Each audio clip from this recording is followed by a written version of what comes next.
அழைக்க முடியாத பெரும் துயரம் நிகழ்ந்து நடந்துவிட்டது. ஏன் நடந்தது, எப்படி நடந்தது, இதெல்லாம் ஆய்வு செய்யக்கூடிய ஒரு எதிர்பாராத ஒரு விபத்து. இதுல யாரை குறை சொல்லி பயனில்லை. குழந்தைகள், கர்ப்பிணி பெண்கள் அவங்களுடைய இறப்பெல்லாம் பார்க்கும்போது ரொம்ப வேதனையா இருக்கு. 39 பேர் இதுவரை உயிரிழந்திருக்காங்க. இன்னும் 20 ரொம்ப மோசமான நிலையில் இருக்கிறாங்க, மருத்துவம். அப்புறம் 61 பேர் காயம். அவங்கள சில பேர் சிறிய காயப்பட்டவர்கள் வீட்டில் சென்றிருக்காங்க. பெரிய பெரிய மருத்துவம்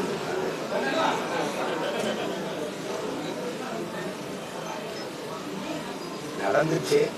இனி இதெல்லாம் நம்ம எல்லாருக்கும் ஒரு படிப்பினை. இது போன்ற பெரும் துயரங்கள் நிகழாம நம்ம கவனமா இருக்கணும். என்ன சொல்லி இழந்தவர்களின் குடும்பத்துக்கு காரணம் சொல்வதுன்னு தெரியல.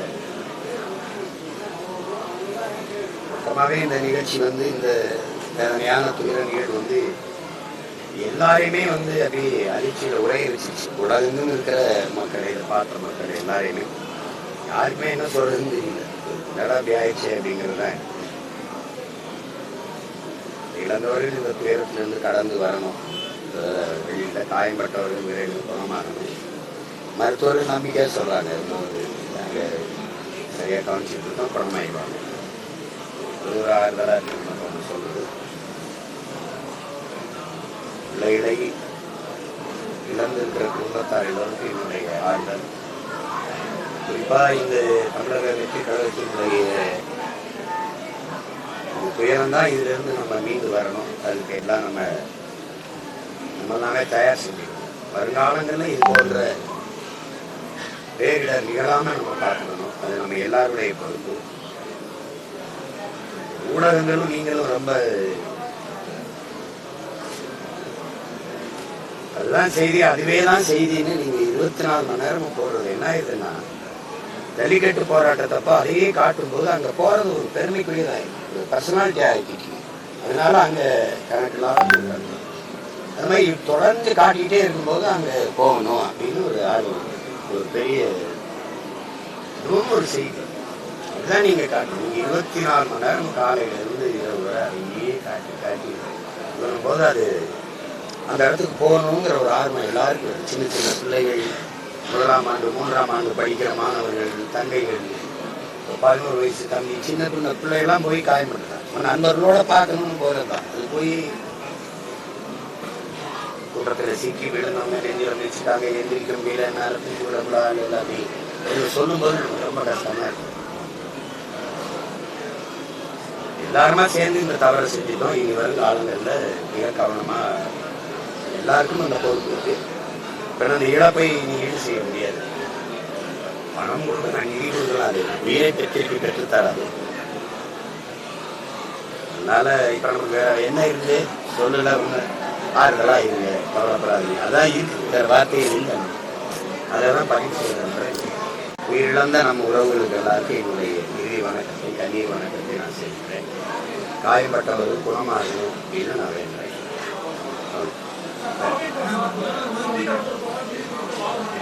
யாரு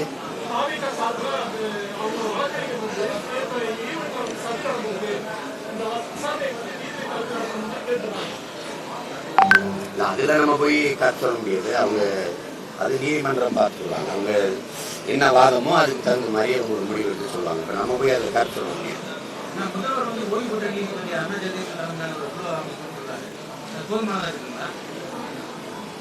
அதெல்லாம் எனக்கு கருத்து வேற மாறுபட்ட கருத்து. தூத்துக்குடி துப்பாக்கி சூட்ல 2 மாசத்துல நான் முதல்வரான பிறகு நடவடிக்கை எடுப்பேன் ஐயா சொன்னது. ஆளுங்கட்சியானு இதே மாறான். 3 மணி நேரம் நேர் நின்று சாட்சியை சொன்னவேங்கிற முறையில் நான் தான் இல்லை. கட்சியை வழி நடத்துறாங்க, தலைமையேற்று வழி நடத்துறாங்கிற முறையில் நான் மட்டும்தான் 3 மணி நேரம் சாட்சியை செய்யும்.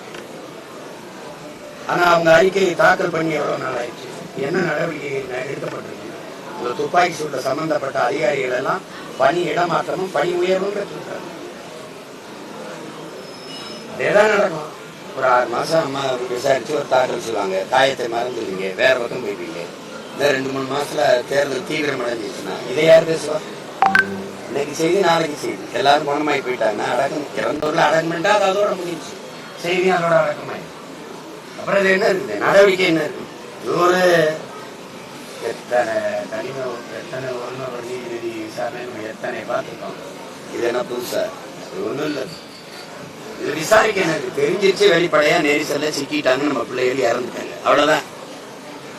என்ன விசாரிச்சிருக்காங்க? தங்கச்சி ஸ்ரீமதி மாறனத்துக்கு விசாரிக்கிறாங்க, இதுதான் விசாரிக்கிறாங்க. அமெரிக்கா, ஆஸ்திரேலியா, ஆப்பிரிக்கா எல்லா நாடுகளும் விசாரிக்கிறாங்க. ஒரு கிராமம், அந்த கிராமத்துல என்ன நடந்ததுன்னு விசாரிச்சு சொல்றது, அறிக்கை தாக்கல் பண்றது. அது ஒரு சடங்கு, அந்த சடங்கை அரசு செய்து நம்ம அதை ஏற்றோம். பாதுகாப்பு ஏற்பாடுகள் குறைவு காரணமாக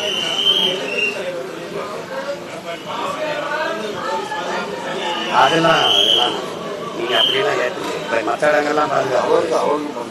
இன்னைக்கு அதுல ஒரு தம்பியை நான் கூட ரொம்ப கட்டி பிடிச்சி வாழ்த்துனேன். பல பேரை தூக்கி கொண்டு போய் இந்த அவசர ஊர்தியில சேர்த்து இது பண்ண ஒரு காவல்துறை இளங்காவலர். அவர் என்ன சொல்லலாம்? இதெல்லாம் இப்படிலாம் சொல்ல முடியாது. இத்தனை ஊர்கள்ல அவர் மிகப்பெரிய கூட்டத்தை கொடுக்கும் போதெல்லாம் பாதுகாத்தாம வடக்குன்னு அப்படி சொல்லிடுவோம்.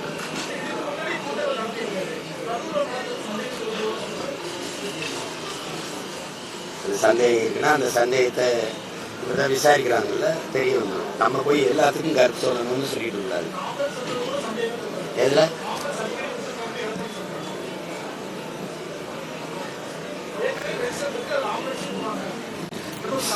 எனக்கு சொன்னது என்னன்னா, ஏற்கனவே ஒரு பகுதியில மயங்கி விழுந்த அந்த கூட்டத்துல வந்த ஒருத்தரை தூக்கிட்டு போன அவசர ஊழியம் தான் எனக்கு சொன்னாங்க.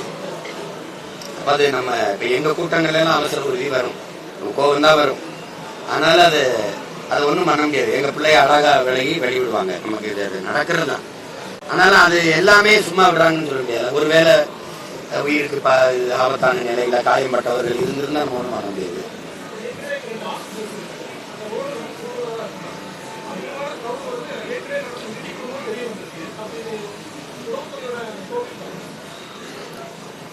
அவங்க சொல்றது, நாங்க ஒரு இடம் கேட்டோம், அந்த இடத்துல கொடுத்துருக்கலாங்கிறாங்க. அது இப்ப பார்க்கும்போது கொடுத்துருக்கலாம்னு நமக்கு தோணுது. அவங்க என்ன கணக்குல இந்த இடத்த தேர்வு பண்ணாங்கன்னு தெரியல. அது கேட்டா எதிர்கட்சி தலைவர் ஐயா இங்கதான் கூட்டம் போடுறாங்க, அந்த இடத்தையும் நீங்க பயன்படுத்திக்கீங்கன்னு சொல்லுது. இப்ப இந்த மாதிரி இதெல்லாம் இப்போ தம்பிக்கு இப்ப புதுசு. எனக்கு 15 வருஷமா இந்த அனுபவத்துல நான் ரொம்ப பக்குவப்படுத்தி அதான் நடக்கும். எனக்குலாம் எங்க சனம் வராதோ, முட்டு சந்து மூத்திர சந்துப்பாங்க, அங்கதான் கொடுப்பாங்க எனக்குலாம். சரி என்ன பண்றது, இதை கடந்துதான் நம்ம வந்தா. இப்ப யாருக்குமே அந்த சூழல் என்ன பண்ணுவோம்னா, என்ன செய்யணும்னு தெரியாதுல, அந்த பதட்டத்துல ஒரு முடிவு எடுக்கிறதா.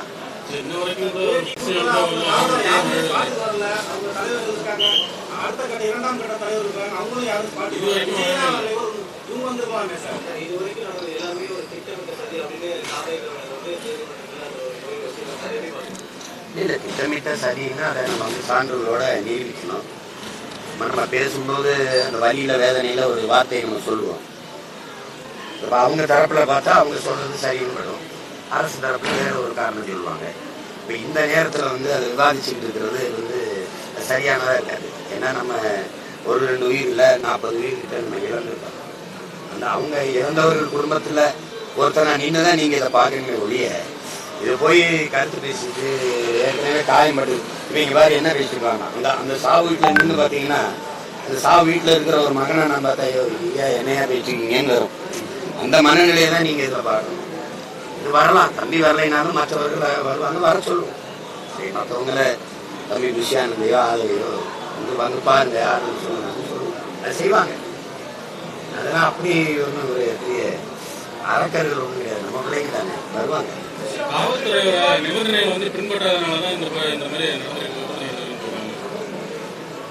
இப்ப காவல்துறை நாங்க சொன்ன விதிமுறைகளை பின்பற்றுறோம். அவங்க இதுல ஏதோ சரி இது அல்ல. இப்ப இழப்பு இழப்பு தான், இறந்தவர்கள் இறந்தவர்கள் தான். இப்ப அந்த துயரத்துல நம்ம பங்கேற்று துயரத்துல நிக்கிற அந்த குடும்பத்துக்கு நம்மளால முடிஞ்ச ரெண்டு வார்த்தை ஆறுதல் இல்ல அவங்களுக்கு, அதுதான் இப்ப தேவைப்படுது. இதை போய் பேசிட்டு இருக்க முடியாது. நடந்துருச்சு, கேட்டிருந்தா அப்படின்னா கேட்கல, நடந்துருச்சு, அதுக்கு போய் என்ன பண்ண?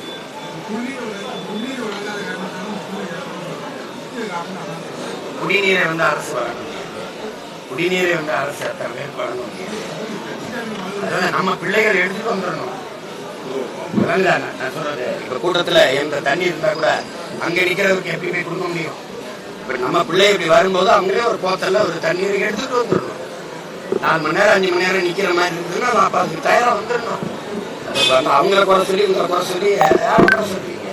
எனக்கு தண்ணி இருக்குது கொடுக்கணும்னு நினைக்கிறேன், இவர் கொடுத்துருவோம் அவர் கொடுத்துருவோம், அங்க நிக்கிறதுக்கு எப்படி கொடுப்பேன்? எப்படி போய் கொடுக்க முடியும்?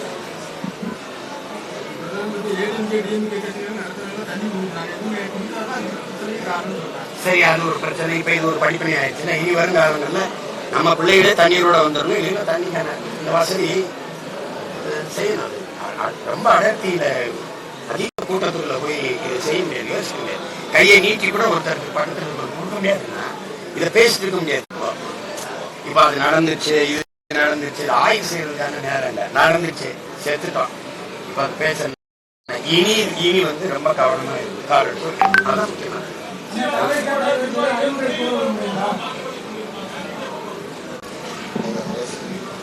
இது வழக்கு, அதை எதிர்கொள்வோம். அரசு நெரிசல சிக்கிட்டாங்க, அது மாதிரிதான் பார்க்கணும். இப்ப இது வந்து ஒரு வழக்கு, அதை எதிர்கொள்ளணும். எதிர்கொண்டு போய் இதுல எந்த தொடர்பும் இல்லை, இது வந்து எங்களுக்கு இப்ப நம்ம வழக்கு புனையப்பட்டவங்கன்னா அவங்களா அந்த விருப்பத்தை திட்டமிட்டு ஏற்படுத்தினாங்க, அப்படி பார்க்க முடியாது. இல்ல அப்படி பார்க்க முடியாது.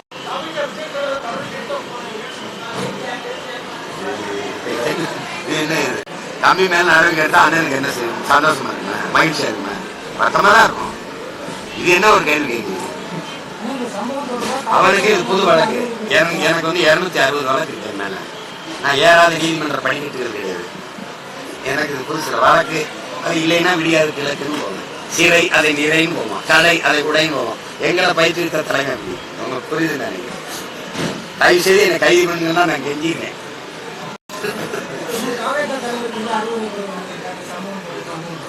அவ்வளவு சின்ன பிள்ளை இல்லை, அவருக்கு தெரியும் இது நடந்துச்சு. என்ன நேரம் அவருக்கு தெரியாத என்ன செய்யணும்.